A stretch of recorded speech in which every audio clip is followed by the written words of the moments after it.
Who here knows Christy Webber?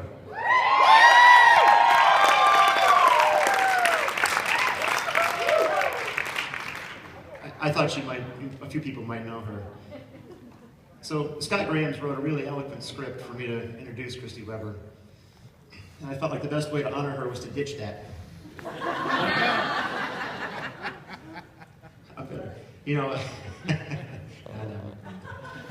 It's not every day that you have the privilege of introducing a former employer as the ILCA Woman of the Year.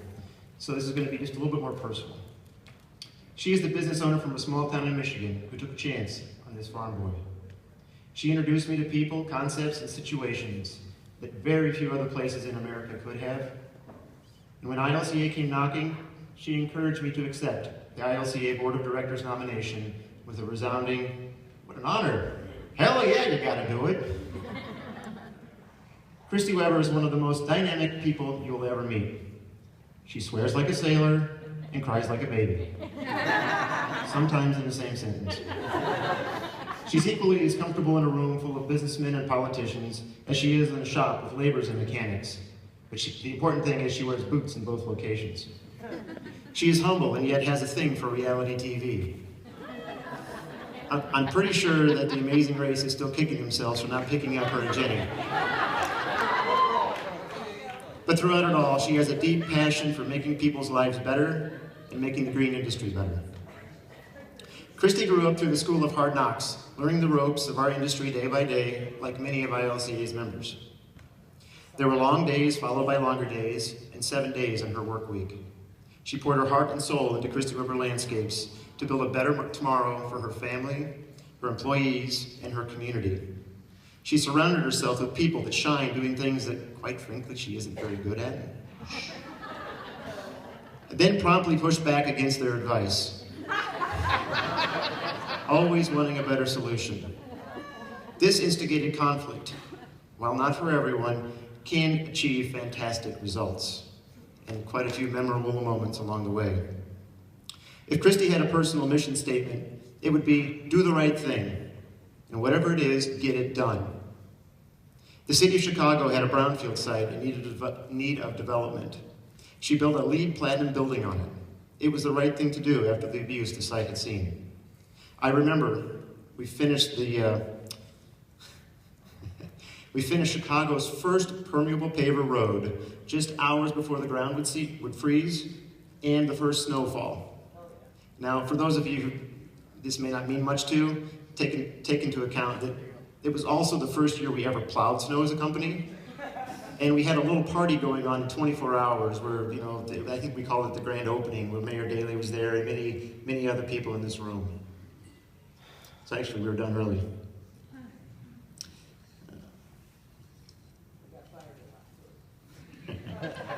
The new CWL headquarters was named Rancho Verde, partly an inspiration of many of her employees' roots. Even as her own business was booming, the concept of Rancho Verde reached new heights when she rented out truck parking to some of those past employees' new landscape businesses. They were still part of her community, and that community could only be bettered through her support.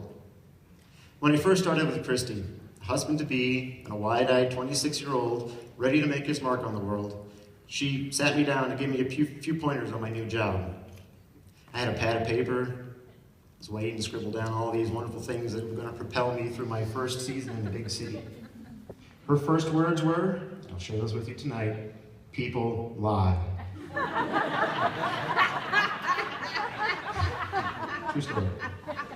Then she went on to tell great stories about her clients and some of the hijinks she and her crew got into. And of course, in true Christy Webber fashion, the huge party I had missed just 6 months earlier. I remember thinking after we were done with that this was not going to be an ordinary job. After 9 years, it was time for Christy and I to move in different directions. She called me once again into her office to lay down some words of wisdom. You gotta get up and go to work every day. You gotta get up and go to work every day. So if her first words were about needing to understand people, her last were about the determination to get things done. The perseverance to face battles ownership has each and every day. Because Corey and I would now be responsible for not only our own well-being, but for everyone that would work at Nature's View. And that was not something to be taken lightly. Everyone knows Christy has a big personality. She may be known to some by her bold statements, her non-conforming conduct, sometimes brash behavior. Sometimes. But that overshadows what she's really all about. It's all about her experience with people. She loves her community and all the people in that orbit. Christy will laugh and cry with you. She will offer whatever she can in support of you. She will charge boldly into the darkness for that community. Many people here in this room tonight could tell their own stories about how they were touched by her generosity and personal commitment. I have one final story, a very personal story. It was on this day about 7 years ago that on a normal day at work, Christy had one of her mechanics come up to her, and he wanted to talk to her. This was not unusual. It took a little while, but he eventually got her time. He wanted to let her know that he and his girlfriend were pregnant. She was of course rejoiced with them. And then his next words were, "And we'd like you and Jenny to adopt him." This is not something that every owner happens every day, and this is something that happens at Christy Webber Landscapes. She went home and talked to Jenny about it. They had Oliver already. Teddy was just a glimmer in the eye, but it was there.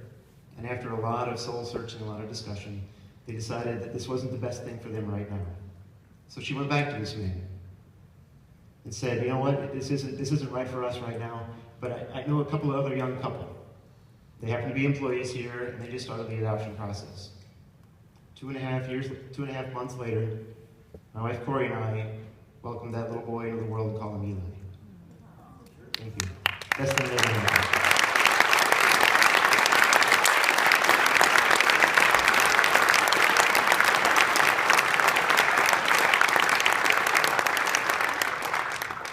She is savvy, demanding, caring, and passionate to the point of no return.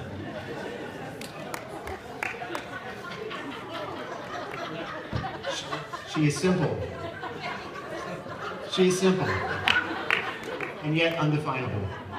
She is Christy Webber.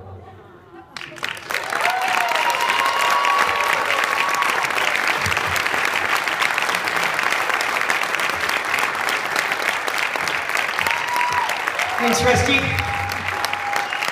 So he made me cry, Corey. How many times did I make you cry at work?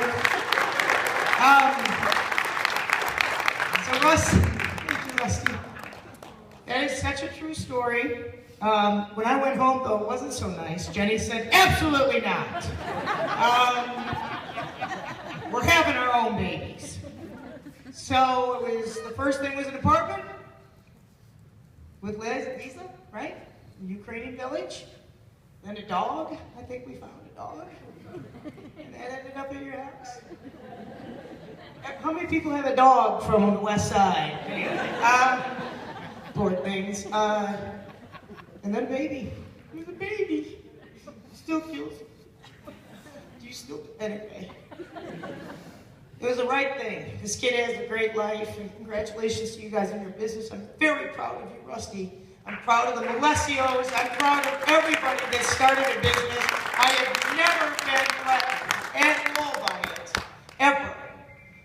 A little, some people, but. So, Woman of the Year.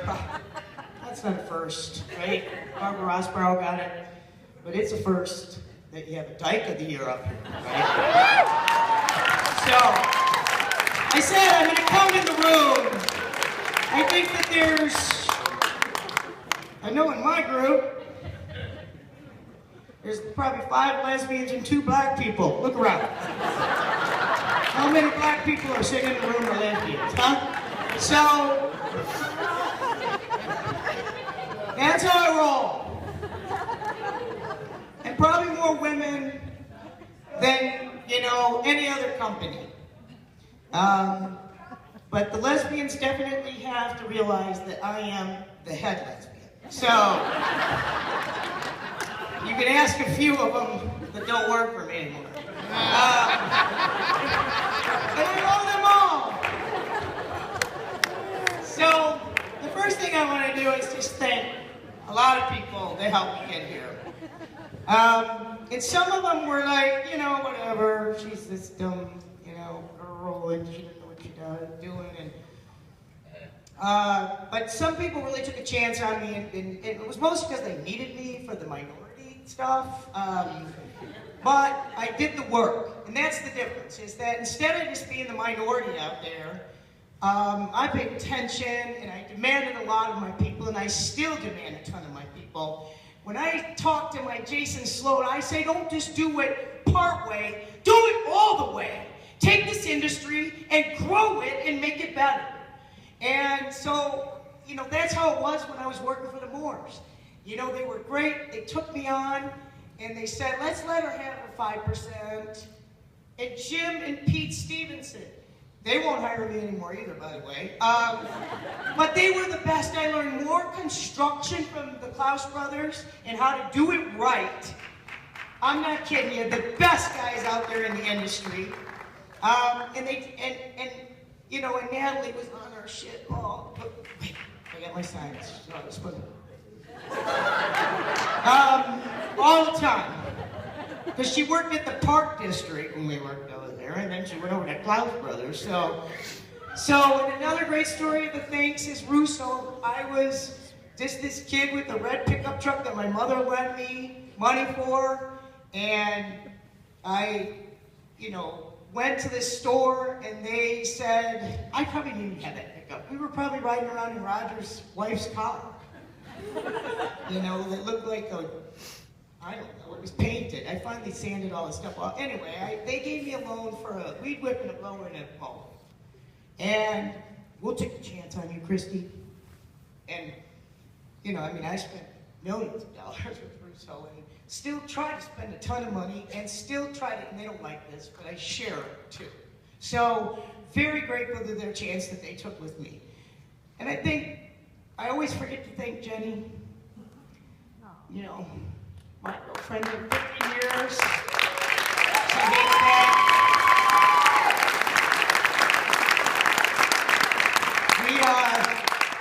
Believe me, if Cruz gets it, or whoever your people are, we are not going to be able to get married in America. Go for it.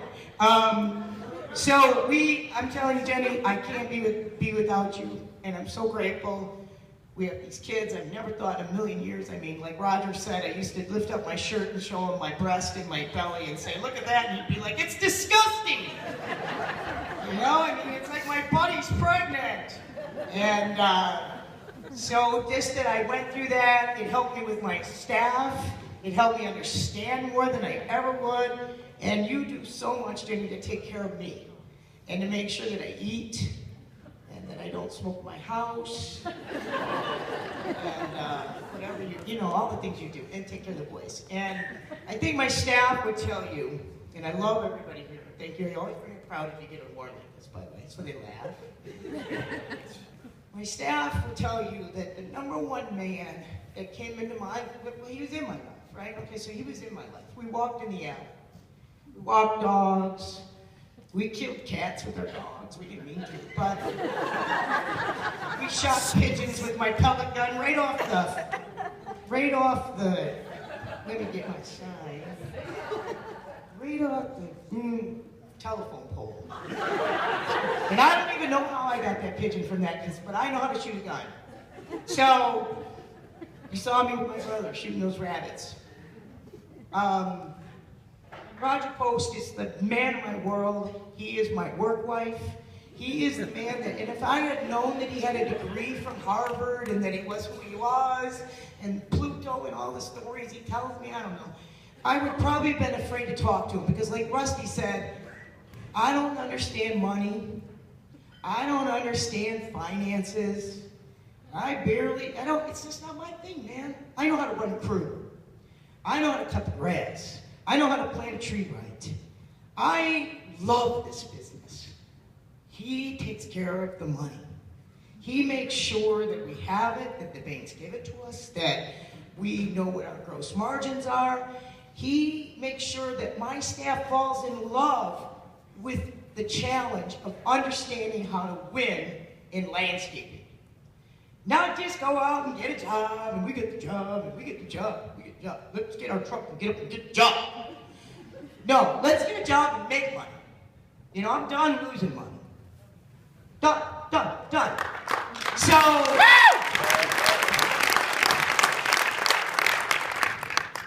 Roger, and I would like you all, because I know you all feel the same way as I do.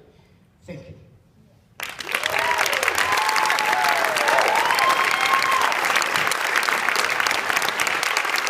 I guess that's the baseline of my speech, or what I want to say is, I'm kind of, I don't want to lose my coat check. At least my cigarettes didn't fall out. You know, I've done hey, by the way, can you believe that you see George Kinsella and I hanging out together? Huh? We like each other. And he's still working with me, right, George? You know, I'm good. I got the trucks washed. I got the professional signs. I don't wear my khaki stuff. As a matter of fact, my staff don't even wear my name on their shirt. And it's not that they're not proud. It's just and it's not that they're trying to be different. It's just that, is that what it's all about? Maybe that's the baseline that we need to teach each other, to be. But what it's about is taking it to the next level of professionalism, right? And that means hiring legal, documented workers and paying them the right thing. Why? We have a voice then. Why? We have a crowd behind us now, right? We got all these Latinos that are right there behind us. And now, for me, it's even Americans.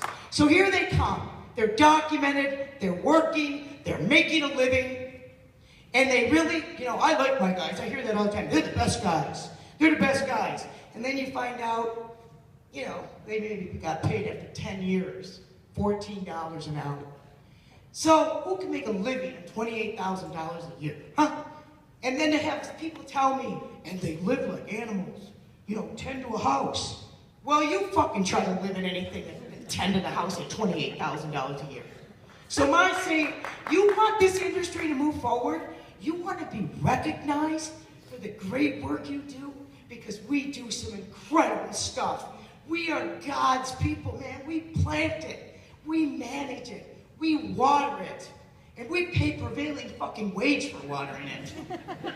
That cost me $250,000 for you guys. How much, Raj? $250,000 to fight that for you. I know you think I'm always out to get you on that union shit, but I am not. I want numbers and money for the people that work for us. We got that, we go places. We keep hiding. I say, they took the don't ask, don't tell from the lesbians and the gays, and they gave it to the Mexicans. Don't ask, don't tell. And, even the politicians are hiring illegals. I'm telling you, stop it. It's dragging it down. And they don't want it either. They want it to be good. They want to make money for their families. And we need to do that so that we are recognized in this industry by our politicians, by our people, by other trades. Other trades. We're not just green side up and cut the grass. We dig holes and we plant things that grow and make shade. And I don't know, I've just become this preacher of, we need to go out and tell our stories and tell how great we are from the bottom of our hearts. And we are. And you aren't going to do that if you're scared to talk about your business because you're cheating. So stop cheating. Take your business to the next level. Professionalism. I don't cheat. People think I cheat. Well, you're all hooked up. Oh, I'm so hooked up. Right, Rusty? How much did that cost me getting hooked up? That was $15,000. Pissed away, knowing Rod Blagojevich. And a subpoena. Right, Jenny? I'm like, Jenny, give me the baby. I'm going to tell you some stories I probably shouldn't. So, it's over. He's in jail.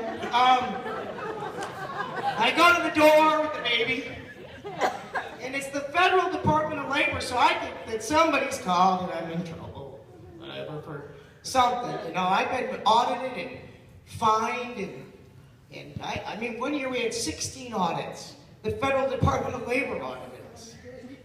0, by the way. 0.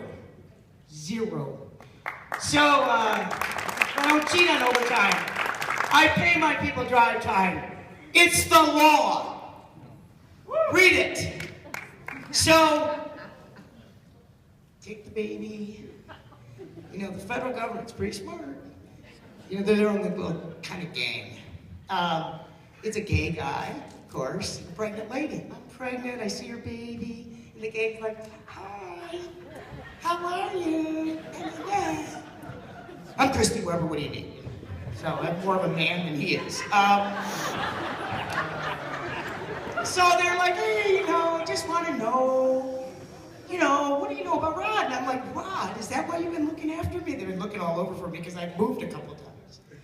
And not because I'm hiding from them, because I really had been moving. I was working on my new house, and they didn't catch me at my office. I was probably in the shop. And so I said, hey, Jenny, come get the baby. So she comes get Oliver.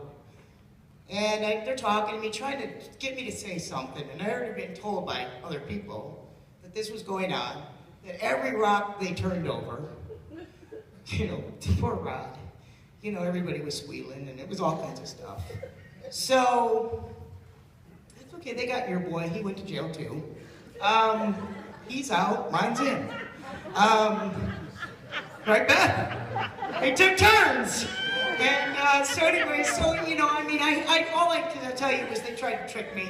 And I said, listen, you know, I serve on the Department of Labor, the board that's free, the board that I volunteer for. So what about that money you gave Rod? And I'm like, yeah, I mean, you see it, I did. He's a friend. They really were. And I think they were. But anyway, so she just takes that subpoena and she slaps it right on my chest and says, you're served. So I didn't read it. I just called Patty immediately. I guess you're supposed to read them. You're not supposed to tell anybody. And of course, the press called me, and I almost gave it away. Thank God I didn't make it in the paper. I just want you to know that, by the way, Patty sold more real estate in my little life than any of the other people in the newspaper. They just kind of missed a few deals. So, but that hooking up didn't work. I still had to be low bid. And if I felt like it was unfair, I'm telling you, I'm going to go after it, or after you. That's how I roll. Ask Rusty. I might love you today. If you fuck with me, you fuck with my people, you're fucked. Because I'm going to go after it. Because it's got to be fair and right. And I'll fight over a nickel, or I'll give you, I gave the security guard, I loaned him $4,000, don't even know him. Don't ask me for any money. I loaned my staff money too, by the way. So, I'm telling you, I've rescued a lot of people out of debt because of the homes and because of the scams of all of that, you know, falling down of the economy. Roger helped many people get through that.